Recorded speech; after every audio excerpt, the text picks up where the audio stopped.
Hola, muy buenos días. Mi nombre es Rosario Ferrer Quirós y yo soy la asesora responsable de la de la asignatura Introducción a la Computación, que es la clase que vamos a estar revisando el día de hoy.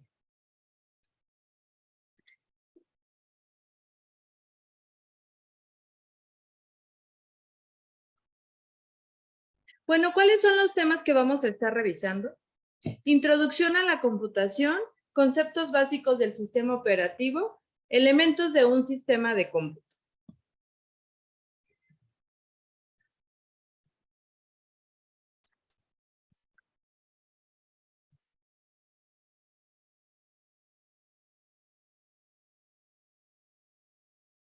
Bueno, ya sabemos cuáles son los temas que vamos. ¿Cuál es el objetivo general de la asignatura? Bueno, usar las herramientas adecuadas en el manejo, procesamiento, prestación y transferencia de información a través de las aplicaciones básicas de la computadora, con el propósito de resolver problemas inherentes en su carrera. Es bien importante que tengan en cuenta, cuando revisen su guía de estudio, cuál es el objetivo de la asignatura. Vamos a comenzar. Introducción a la computación. No sé si se han preguntado, bueno, ¿y de dónde surgió todo esto? ¿Cómo fue que el día de hoy llegamos a tener ya un dispositivo inteligente con todas las herramientas y con todo a la mano? Pero ¿dónde inició todo? ¿Cuál fue el origen de esto, verdad? De la tecnología. Bueno, los antecedentes históricos marcan que todo empezó con el cálculo. Bueno, y si vamos a las matemáticas, entonces, hablando de cálculo, ¿con qué iniciamos? Porque acuérdense, estamos buscando el origen de todo. Bueno, se dice que en la prehistoria el hombre estaba muy preocupado y ocupado en dominar la tierra. Entonces, al momento de vivir en sociedad, el hombre tuvo la necesidad de administrarse, de buscar la administración de qué, de sus recursos, de sus actividades. Entonces, surgió las primeras marcas en los huesos, que fue el primer sistema de conteo que ellos tuvieron. En los huesos de animales empezaron a marcar qué, sus frecuencias. Incluso se han encontrado huesos que tienen marcado como un sistema métrico, es decir, la recta numérica, digo, no tal cual como nosotros la vemos, pero se interpreta que ellos ya manejaban incluso ese sistema métrico. Pero bueno, empezó con las marcas en los huesos, que fue ir registrando las actividades en estos. Después, 300 años antes de Cristo, aparecen las tablas de Salamina. ¿Qué son estas? A título personal, siempre he dicho que son los papás o la mamá del ábaco. ¿Por qué? Porque también cuenta de, eran pequeños alambres, piedras, todo lo que ellos les permitiera que ir haciendo agrupaciones. Porque en los huesos, recuerden, solamente podían ir marcando, pero ¿dónde podían ir ya agrupando? Entonces lo hicieron, empezaron con las tablas de Salamina 300 años antes de Cristo. ¿Qué pasa en el año de 1202? Aparece el ábaco, gracias a Leonardo Fibonacci, que el ábaco consiste en una serie de alambres, sobre cada alambre se enhebran 10 bolas. Acuérdense que aquí ya empezamos a hacer sumas, a hacer restas, entonces ya me ayudaba para hacer operaciones matemáticas. Lo único, la desventaja era que, por ejemplo, tú lo tenías, para los que llegaron a utilizar o lo conocen, porque lo vieron en algún momento de su vida, lo tenías en tu butaca, en tu mesa, ibas haciendo tu conteo, pero ¿qué pasa si un compañero llega y lo tira? Nos quedamos sin saber en qué íbamos, ¿verdad? Entonces, sin embargo, sí nos ayudaba ya a ir haciendo operaciones. ¿Qué pasa a comienzos del siglo XVI? Todo esto que yo les conté de los cálculos en la tabla de Salamina, en el ábaco, se hacía ¿con qué? Con números romanos. Si ustedes los recuerdan, los números romanos se escriben con letras. llega un momento que es un poco complicado leerlos. Ahora imagínense hacer cálculos con letras. Entonces, sí era muy complicado, pero no solo esto. Realmente el origen es porque no eran tan exactos los cálculos, los resultados. Por eso fue que se decidió cambiarlo a un sistema decimal, donde era más práctico, era más fácil, pero sobre todo y la razón principal es que los cálculos eran más exactos, que es el sistema decimal que hasta el día de hoy utilizamos. Incluso después de que se hizo este cambio, el ábaco no solamente se utilizaba para hacer operaciones básicas, sino que también a mí me enseñaron así, nos enseñaban las posiciones decimales, unidad, decena, centena, unidad de millar, decena de millar, centena de millar. Entonces, para eso nos estaba sirviendo también ya el ábaco. Bueno, y aparece en 1657 la pascalina. Vamos a ver qué es y ahorita la platicamos.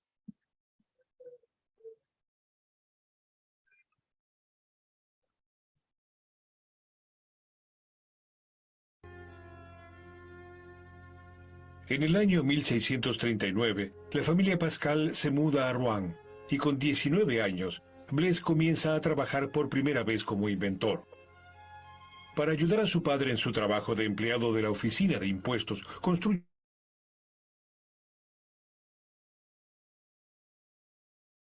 sumas y restas. Estaba construida con 10 cilindros que se movían mediante ruedas dentadas. Cada uno de ellos reunía 2 series de números. Con ayuda de una especie de aguja se podían ajustar los números en los cilindros. Por lo tanto, si se quería calcular 5 más 7, se ajustaba 5 y se seguía girando 7 posiciones. Si el cilindro seguía rodando hasta el 9, una pieza en forma de U tomaba el cilindro de decenas adyacente y lo giraba a una posición. Ahora solo restaba leer el resultado. 12.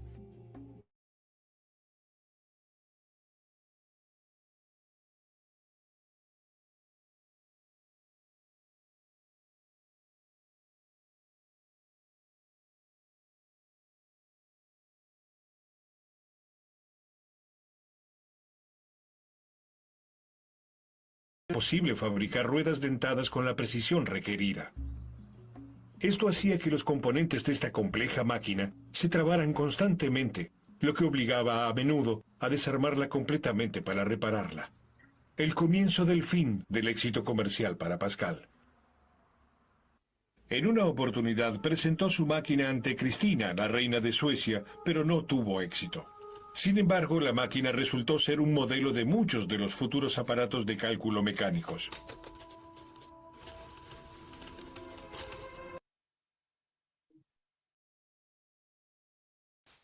¿Por qué no fue tan funcional? Porque en ese tiempo era muy difícil conseguir las partes. Entonces, el día de hoy tenemos una calculadora y se descompone. Entonces, yo no sé arreglar calculadoras, ¿no? Pero la verdad es que tienen un precio muy asequible y la encuentras en casi cualquier papelería.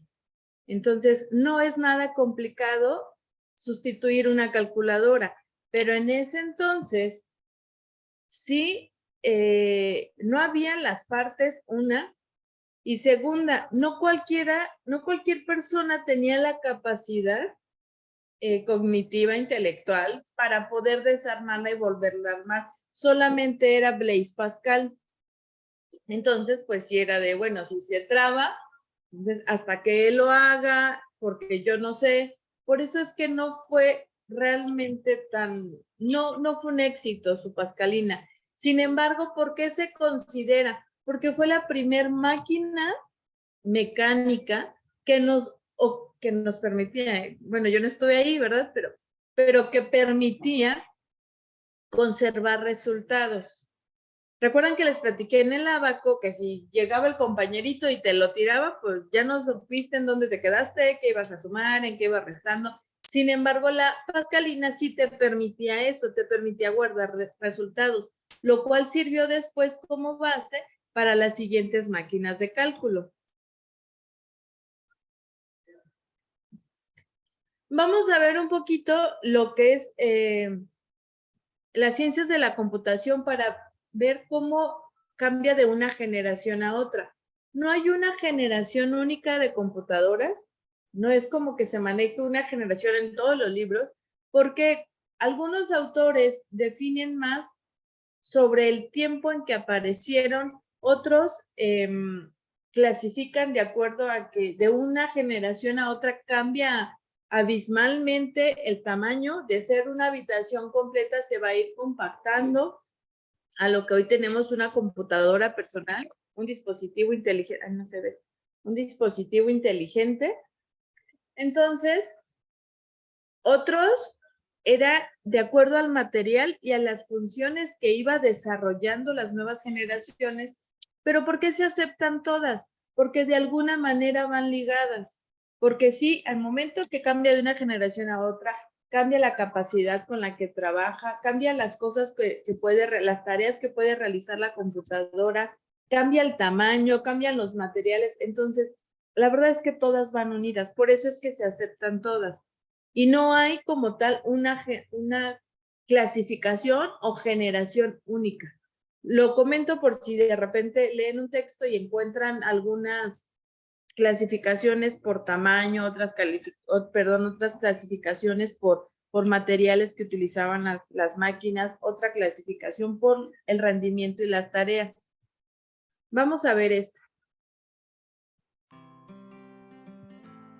La ciencia de la computación es relativamente nueva. Surge con el desarrollo de la mecánica y la industria a principios del siglo XX.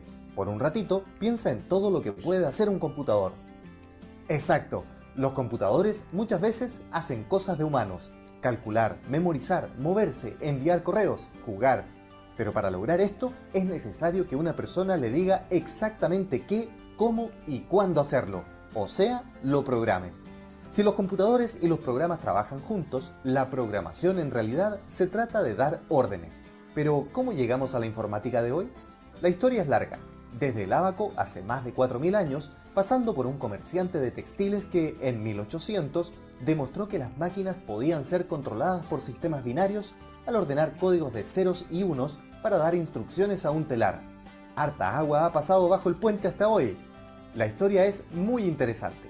Detengámonos en 1936, cuando los científicos Turing y Church plantearon que una máquina era capaz de resolver cualquier problema matemático que pudiera representarse a través de un algoritmo. Esto cambió, de verdad, la historia de la humanidad, porque permitió desarrollar el primer computador, el tataratatarabuelo del computador que tú estás usando ahora. Así, basado en ese modelo, nació en Inglaterra el primer computador capaz de ejecutar programas almacenados. ¿Recuerdas qué edad tenías cuando aparecieron los smartphones y los tablets? Muy bien, pero para llegar hasta ellos se debió pasar por varias generaciones de computadores que permitieran alcanzar ese nivel de desarrollo tecnológico. La primera, en los años 50, permitía que los procesos mecánicos se convirtieran en eléctricos, ahorrando tiempo y espacio. Aquí nace el lenguaje de máquina. En ese momento, nace el tataratatarabuelo de la computación moderna. La segunda generación, el tatarabuelo, aparece en los 60, con el transistor, que permitió el desarrollo de circuitos, mejorando el rendimiento de los computadores. A mediados de los 60 llega la tercera generación, con el desarrollo de los chips, que consumían menos energía y redujeron notablemente el tamaño de los computadores. El bisabuelo de tu computador seguía siendo manejado solo por ingenieros, físicos y matemáticos en las grandes compañías. La cuarta generación, en los años 70, está marcada por la aparición del microchip y el desarrollo del microprocesador que pusieron los computadores personales al alcance de todos. El abuelo de tu computador empezó a ser usado en empresas más pequeñas e incluso en las casas. La quinta generación nace entre los 80 y 90, con los sistemas operativos de interfaz gráfica y la aparición de Internet, y probablemente fue cuando tus padres tuvieron, por primera vez, un computador enfrente. Como ves, la evolución de los computadores se debe a un gran proceso de investigación para desarrollar la inteligencia artificial, para que las máquinas puedan pensar por sí mismas. Hoy deberíamos estar pasando por una sexta generación, con tu notebook, smartphone o tablet. Aunque ese cambio de generación no se ha definido con exactitud, lo que sí está claro es que ahora es el usuario, o sea tú, el que puede tomar el control de su máquina. Ya no solo somos usuarios pasivos de nuestros computadores, ahora también podemos decidir, diseñar y programar nuestras propias aplicaciones. ¿Cómo hacerlo? Bueno, simplemente podemos usar herramientas de las ciencias de la computación, una disciplina que se viene estudiando hace ya medio siglo. ¿Cuáles son sus materias? Teoría de la computación, algoritmos y estructuras de datos, metodología y lenguajes de programación, arquitectura de computadoras, software, inteligencia artificial, redes y telecomunicaciones, sistemas de bases de datos, interacción persona-computador. La computación es el pilar de la actual era de la información. Gracias a ella podemos usar Internet, saber qué contiene el genoma humano, podemos ver imágenes hechas por computador en televisión, cine, publicidad, la animación y los videojuegos. Esta misma presentación.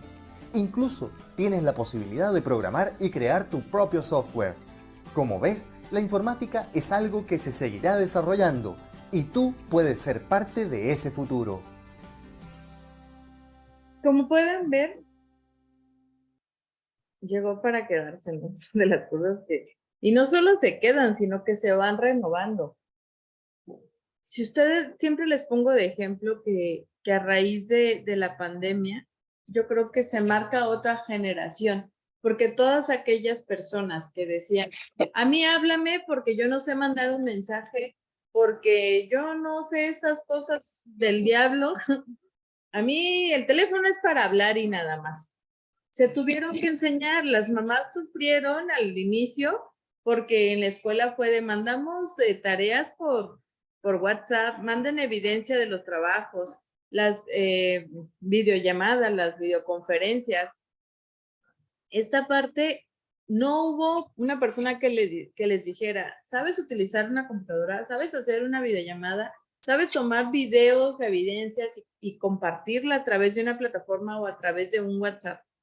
Entonces tuvieron que aprender de manera apresurada. Por eso creo que a raíz de la pandemia sí hubo otra generación, que sé que en algún momento va a estar por ahí en el libro. ¿Por qué? Porque todos aquellos nos tuvimos que actualizar de alguna manera. Otra parte de los antecedentes, bueno, ya vimos cómo es que llegamos a tener una máquina, ¿no? Todo empezó con en la prehistoria, con las marcas en los huesos, después el cálculo, y ahí ya vimos cómo fue que llegamos a una máquina. ¿Qué pasa en 1801? Aparece un francés que se llama Joseph Jacquard, disculpe mi francés, que tenía telares. Para él poder replicar la información, las tramas en sus telares, en estas máquinas él utilizó algo que se llama tarjetas perforadas. Los de informática es un término que te casas con él, ¿no? Las tarjetas perforadas eran unos dispositivos, unas tarjetas que te permitían guardar información o guardar información para poder replicarla.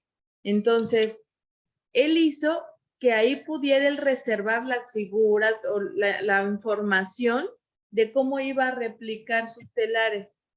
Esto fue un auge para la computación, porque más adelante vamos a ver cómo es que esto sirvió de base para poder que fuera la primera manera o la primera forma de ingresar y reservar información en la máquina diferencial. Por eso es muy importante las máquinas perforadas y que salieron de este telar. En 1802 aparece la máquina diferencial. Vamos a verla. También se le conoce como máquina analítica, ¿eh? Una máquina que poseyera los componentes básicos de los ordenadores modernos. Las tarjetas perforadoras le proveían las entradas.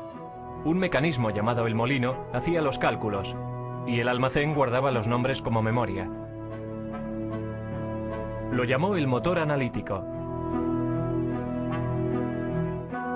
El motor analítico hacía cálculos mecánicamente. Después de introducir los datos, el mecanismo tenía que ser accionado por una manivela, haciendo girar cientos de engranajes intrincados, ejes y ruedas numeradas para calcular los resultados. Babbage anticipó que la máquina de 15 pies de altura funcionaría a vapor por su tamaño.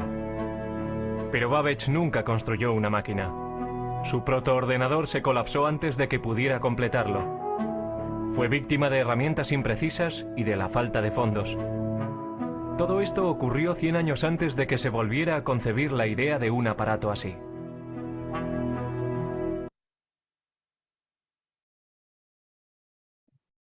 Como ven, era el hardware en ese entonces, pero realmente necesitaba un cuidado especial. No es lo que el día de hoy tenemos una maquinita portátil, era realmente una habitación, como bien lo dice el video, y eran fierros, engranajes, y estaban batallando ¿con qué? Con la parte lógica.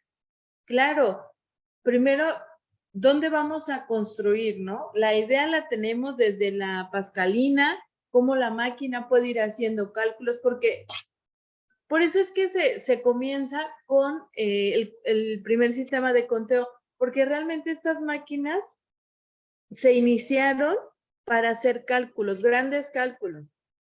Entonces, bueno, tenemos ya la parte física, pero ahí viene lo difícil, que es que la parte lógica. Pero para eso, en 1850 aparece Ada Lovelace. ¿Quién es Ada Lovelace? Ada Lovelace es considerada la primer programadora del mundo. ¿Y cómo es que hay una programadora si no había computadoras? Porque ella hizo un análisis de la máquina analítica o la máquina diferencial. Ella solamente iba a hacer un análisis, pero al final se apasionó tanto que ella fue quien propuso las tarjetas perforadoras para meter o ingresar información a la máquina, que fuera ese método de ingresar la información a la máquina analítica o máquina diferencial. Además, ella fue quien desarrolló los algoritmos. ¿Qué son los algoritmos? Es un conjunto de instrucciones y pasos que son considerados algoritmos cuando cumplen ciertas características. Por ejemplo, los algoritmos tienen un principio y un fin y presentan una lista de pasos que llevan sistemáticamente a la solución de un problema.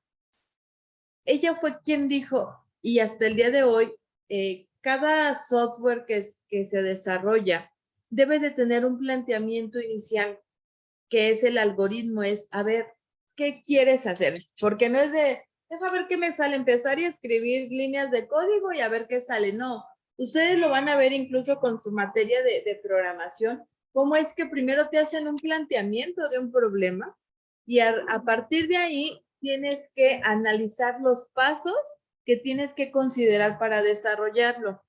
Bueno, ¿qué necesito? ¿Cuántas variables? ¿Qué operación va a ser? O si tengo que pedir un número, ¿cómo lo va a calcular? Entonces, toda esta parte lleva una lógica inicial. Esos son los algoritmos que fue lo que presentó Ada Lovelace. Y donde dijo, a ver, esta máquina no solamente puede hacer operaciones aritméticas, está diseñado, se podría diseñar, tiene la capacidad para resolver operaciones con letras y números. Por eso es que también se le conoce como máquina diferencial por el cálculo diferencial. Entonces aparecen las operaciones algebraicas aquí. Y ella es quien desarrolla esta parte de la lógica que cualquier programa lo requiere para iniciar. En Estados Unidos diseñaron un lenguaje de programación llamada Ada. Dice, bueno, los algoritmos deben proponer pasos consecutivos, deben conservar una lógica de proceso que se debe cumplir al pie de la letra para que el resultado sea efectivo. Debe contener elementos optimizados, es decir, que todo el procedimiento o pasos de la actividad sean necesarios o por lo menos realizados para alcanzar el objetivo. Y especialmente el algoritmo debe contener claridad tanto en sus elementos de entrada, desarrollo y salida. Vamos a ver un ejemplo con una actividad cotidiana. Algoritmo para lavarse las manos. El planteamiento, ¿cuál es? Lavarse las manos. ¿Cuáles serían los pasos? Dice que el algoritmo siempre marca un inicio y un fin. Entonces, es bien importante saber, al final de cuentas es un proceso. Tenemos que marcar dónde comienza y dónde concluye. Inicio. 1. Abrir el grifo del agua. 2. Mojarse las manos. 3. Aplicarse el jabón. 4. Enjuagarse las manos. 5. Cerrar el grifo. 6. Secarse las manos con papel o toalla. 7. Exponer las manos a corriente de aire caliente. Me van a decir, ay, es obvio y es lógico. No se les olvide que los seres humanos tomamos decisiones. ¿Sí? Si yo veo que el agua se está tirando, cierro la llave. Si yo veo que está caliente, pues no pongo la mano porque me voy a quemar. Sin embargo, las máquinas siguen instrucciones. Entonces, ¿quién las diseña? El hombre. Y hay cosas que para nosotros son muy obvias. Ay, pues claro, si no abro el grifo no me voy a poder lavar las manos. Porque nosotros por lógica lo decimos. Alguien le decimos, ve a lavarte las manos. Y no le damos esta serie de pasos, ¿verdad? Simplemente, y él ya sabe qué tiene que hacer por intuición, por supervivencia, por inteligencia, por lo que ustedes quieran. Sin embargo, la máquina no. La máquina sigue instrucciones. Por eso es bien importante. Dice que no debe de ser, son instrucciones o reglas definidas y no ambiguas, ordenadas y finitas. Entonces, la máquina no debe de tener duda de qué hacer. Si mi problema propuesto tiene 100 posibles soluciones, yo tengo que darle una rutina para cada una de esas 100 posibilidades, porque no debe de haber ningún problema. Si yo le digo, alguien entra a mi salón, a mi oficina y le digo, pasa, no le digo, abre la puerta, da 15 pasos, ponte frente a mí. No, porque esa persona sabe qué hacer. La máquina no. Entonces, la máquina sí debemos de ser en esta parte muy, muy detallado. Esos son los algoritmos y esa fue la propuesta de Ada Lovelace, que hasta el día de hoy se trabaja con algoritmos para desarrollar un software. ¿Qué pasa en 1890? Aparece la máquina tabuladora. La vemos y ahorita platicamos. Máquina tabuladora, de Hermann Hollerith.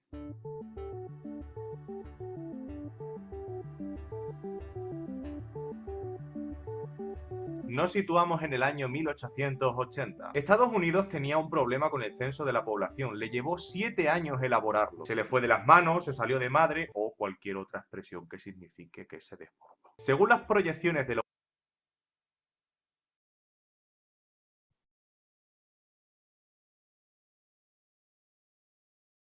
aumento de población, el censo de 1890 llevaría 10 años poder elaborar. Para poner solución a esto, el estadístico Hermann Hollerith fue contratado por la Oficina de Censo de Estados Unidos. En 1887, este estadístico fabricó un aparato conocido como máquina censadora o simplemente tabuladora. Hermann Hollerith nació en Buffalo, New York, en 1860. En 1879 se graduó en las escuelas de minas de la Universidad de Columbia, donde un profesor suyo le hizo su ayudante y le consiguió un trabajo en la Oficina de Censo de los Estados Unidos. Vamos, que lo chufó. Años después trabajó en el MIT y en la Oficina de Patentes de Estados Unidos. Y ya que estaba allí trabajando, pues registró unas 30 patentes, así de sus inventos, de sus movidas y sus historias. Si total, ya conocía el papeleo. Y en 1896 fundó su empresa, la Tabulating Machine Company, para fabricar máquinas. Como dije anteriormente, la Oficina de Censo de Estados Unidos tenía un problema con la población. Le llevaba muchísimo tiempo hacer el censo, así que optaron por una solución inédita: hacer un concurso a ver qué soluciones presentaba la gente. Y ahí fue, Hermann Hollerith presentó la máquina tabuladora o censadora, que se alzó con la victoria. El uso de esta máquina redujo el tiempo de trabajo considerablemente. En la década siguiente, el recuento concluyó en poco más de 3 años. Y recuerdo que los pronósticos apuntaban a 10 años de recuento usando los medios tradicionales. La máquina censadora era un invento buenísimo. Una de las ideas de esta máquina era el uso de tarjetas perforadas para almacenar información que posteriormente otras máquinas interpretaban y procesaban. funcionaban. Además, Hollerith, que era muy pájaro, se dio cuenta de que varias preguntas del censo podían contestarse con un sí o con un no. Así que las tarjetas perforadas eran una cartulina compuesta por 80 columnas y con 2 posiciones donde se contestaban las preguntas. Y aquí hay que destacar 2 hechos. El primero es que usar tarjetas perforadas proviene de los telares de Jacquard, que ya mencioné en el vídeo anterior. Esos telares ayudaron mucho en la informática. Y el segundo es que usar tarjetas perforadas con 2 opciones llevó a Hollerith a utilizar el sistema binario para su máquina en lugar del decimal. Ya está, esos son los 2 hechos. Lo del binario es porque se sigue utilizando a día de hoy. A continuación, explicaré brevemente cómo funcionaba la máquina tabuladora o censadora. Para empezar, la máquina estaba compuesta por varias partes. Una máquina perforadora que registraba los datos en las tarjetas. Estas tarjetas se llevaban a una máquina clasificadora que las colocaba en una determinada secuencia. Después tenemos una máquina intercaladora que hacía muchas cosas, pero una de las más importantes es que podía fusionar 2 paquetes de tarjetas en secuencia. Cuando las tarjetas ya estaban colocadas, y no porque se hubieran metido nada raro, sino que estaban en el orden dispuesto, se pasaban a un calculador que ejecutaba con ellas operaciones aritméticas. Y por último ya entraba en función la máquina tabuladora o contabilizadora que sumaba los datos de las tarjetas ya procesadas y para imprimir informes. Y otra cosa, que también se podía utilizar un reproductor para duplicar datos de tarjetas. El proceso de gestión de la información de esta máquina era automático. Presta atención aquí ahora, verá. Información procesada de manera automática. Información automática. Informática. Sí.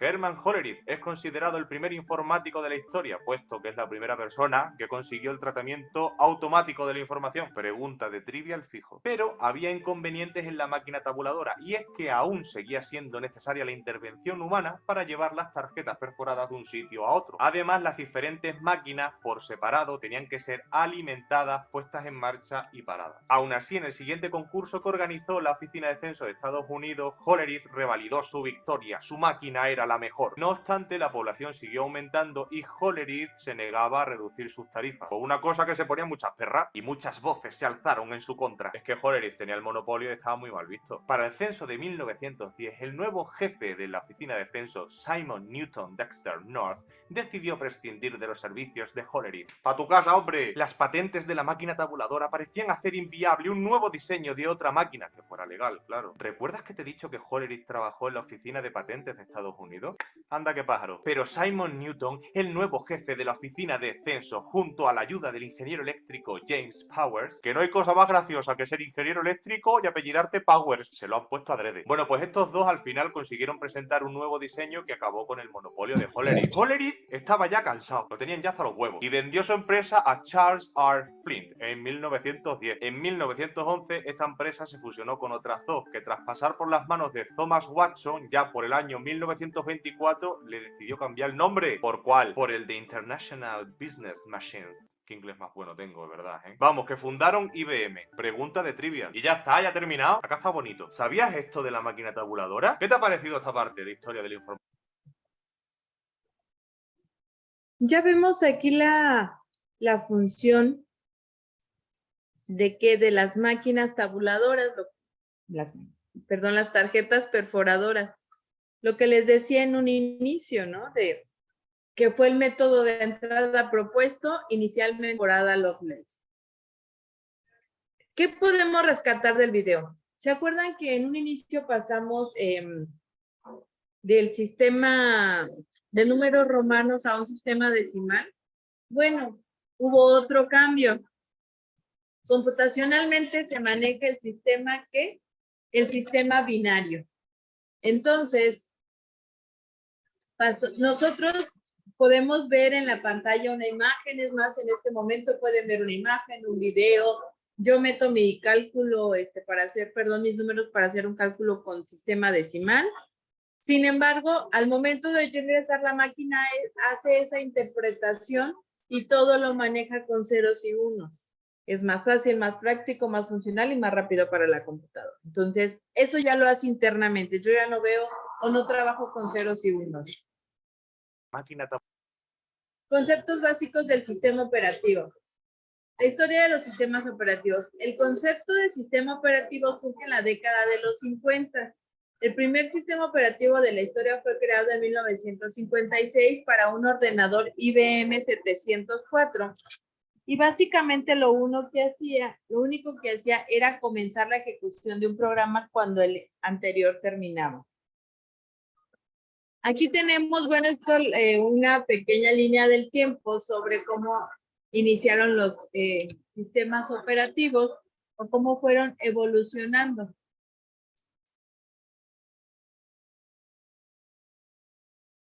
Para los que no les queda claro qué es un sistema operativo, tenemos que diferenciar software y hardware.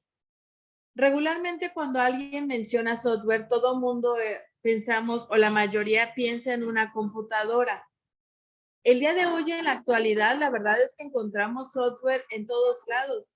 En esos refrigeradores que ya te dicen cuántos productos tienes, qué fecha de caducidad, que ya casi te hablan, que uno les dice gracias, ¿no? Por favor y gracias. Entonces, ya traen software. Lo que está de moda, esas freidoras de aire, tienen un software. El carro tiene software, incluso es, hay que revisar la computadora. Digo, yo desconozco de verdad cuál sea la computadora. Sin embargo, sé que hay una computadora y sé que tiene un software el carro. No podemos prescindir el uno del otro. Yo no puedo trabajar con el software porque es imposible tocarlo. Por eso se dice es intangible. No hay manera que yo les digo, a ver, si ustedes tienen su teléfono, no se alcanza a ver. Bueno, agarren su celular y toquen el WhatsApp. ¿Realmente están tocando el WhatsApp? ¿Realmente puedo tocar esa B que está ahí? No. ¿Qué estoy tocando? El hardware. El hardware es quien, al momento de yo tocarlo, es quien manda la instrucción al software de ejecutarlo. Entonces, ¿qué pasa? No puedo trabajar con software si no tengo un hardware que me permita hacer esa conexión, esa comunicación, porque es la herramienta que me va a permitir comunicarme. Y la otra es que de nada me sirve tener el software, que era lo que pasaba con al inicio con la máquina diferencial, que se tenía el hardware, se tenía la estructura, pero la parte lógica no. Entonces, si a mí el celular se me cae al agua, pues gracias, ya fue, ¿no? Ya fue porque ya no voy a poder entrar al software de mi sistema, de mi teléfono. ¿Qué va a pasar? Voy a tener que conseguir otro hardware, otro teléfono, pasar mis contactos, bajar y ya una vez más entrar a mis datos. Entonces, por eso no podemos prescindir el uno del otro. Siempre, siempre, así pasen las generaciones que tengan que pasar las actualizaciones, siempre vamos a necesitar un hardware que cada vez van siendo como más intuitivos y más amigables. Y mira, ya antes, ¿se acuerdan? Para tomar fotografía tenías que presionar que 2 botones y para tomar un screenshot. Y ahora pasas 3 deditos y ya no se toma. Entonces, cada vez lo va haciendo más fácil. Sin embargo, nunca vamos a dejar de prescindir del hardware para poder operar el software.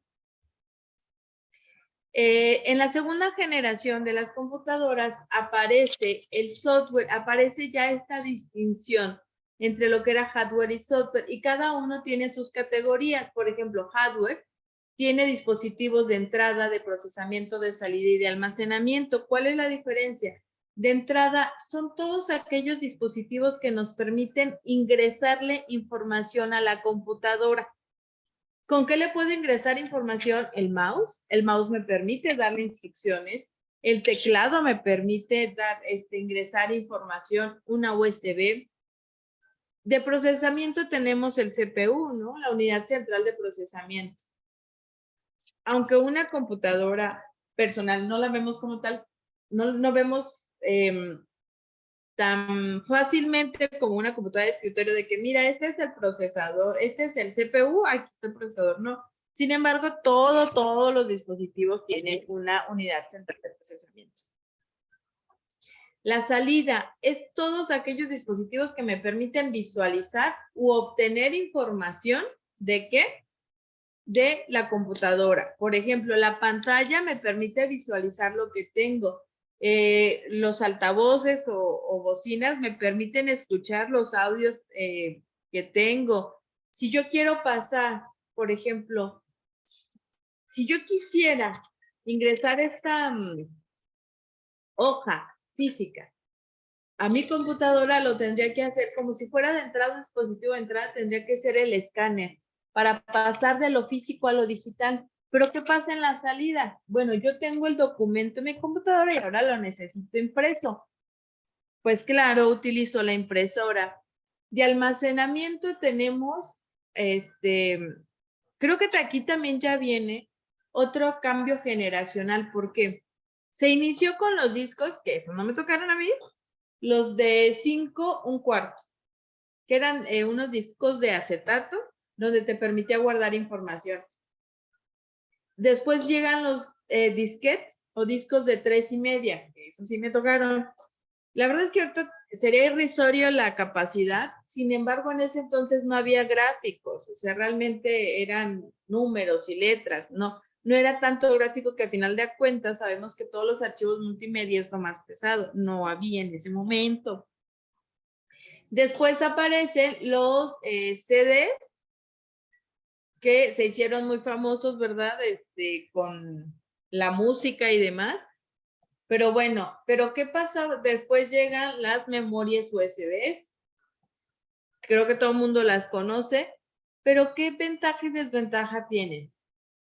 Que, híjole, se me olvidó en el pantalón la memoria y lo echaron a la lavadora, pues ya perdiste tu información. Se me quedó la memoria en un ciber ahí que fue a imprimir, me llenó de virus que perdí todo. Tenía muchas desventajas. Ahora aparece la nube, la famosa nube, que es el espacio asignado para reservar información en Internet. Entonces, ¿sabes qué? Todo lo voy guardando en la nube. No dependo de un hardware específico para poder tener acceso a esta información. Sin embargo, sí dependo de la conexión a Internet. Si yo voy a ir a un lugar donde no tengo conexión a Internet, de nada me sirve tener toda mi información en la nube porque no voy a poder acceder a ella. ¿Ventajas? Puedo acceder desde cualquier dispositivo. Desventajas, eres sumamente dependiente ¿de qué? Del sistema de Internet. Tenemos software operativo y software de aplicación. Operativos son los sistemas operativos, ¿verdad? Por ejemplo, puede ser el Windows, en un celular el Android, y estos son necesarios para la ejecución o para que arranque el sistema, para que funcione el hardware. El software de aplicación pueden o no pueden estar y no impide o interrumpe la ejecución del mismo, la operación. Por ejemplo, si a mí el WhatsApp se me borra, híjole, pues se me borrará la vida porque sí voy a sentir horrible, ¿no? Pero no pasa nada, mi teléfono va a seguir siendo funcional, el Facebook igual, en una computadora, el Office se llega a dañar, lo que sea, la computadora va a seguir siendo funcional, cosa que no pasa con el sistema operativo. Bueno, la ventana de trabajo de Windows, sabemos que todo el esquema de los sistemas operativos se trabajan a través de ventanas. Ventanas que tienen aspectos o consideraciones generales, es decir, aunque sea una ventana de un navegador web, si es una ventana de Excel, si es una ventana de PowerPoint, si es, perdón, una ventana de Word, aunque se presente diferente, tiene elementos que comparten. Todos tienen barra de título, bordes, botones de control, barras de menú, barra de herramientas, el área de trabajo, la barra de desplazamiento para que me permita subir, bajar, navegar entre el documento o el espacio de trabajo. La barra de estado, por ejemplo, en Word me dice en qué página estoy, me dice en qué página estoy, me dice el lenguaje en el que me encuentro, me dice el número de palabras que hay. En PowerPoint me dice la diapositiva en la que está. Por ejemplo, en un navegador web me dice la conexión, si se está tardando el sitio, si se está conectando, si está descargando los elementos de la página web. Entonces, todos tienen estos elementos que comparten. Y bueno, aquí ya viene un poco de la gestión de memoria, que tenemos memoria temporal, que es la que me permite, por ejemplo, trabajar paralelo en diferentes aplicaciones. La memoria RAM, que me permite tener una presentación, me permite hacer una videoconferencia, me permite tener abierto una ventana y lo reserva. Y tengo la memoria permanente, que es la que me permite estar guardando mis archivos y que no se me borren, ¿no? Bueno, dudas o comentarios, estoy disponible en la plataforma. Me pueden dejar ahí todas sus dudas, sus comentarios, si necesitan que les apoye, si se atoran en un tema, con muchísimo gusto les puedo compartir algún sitio web donde vengan más ejemplos, que les ayude a comprender mejor, o también a través de mi correo electrónico, que es rferrer@unisam.edu.mx. Mi nombre es Rosario Ferrer y estoy a sus órdenes. Muchísimas gracias.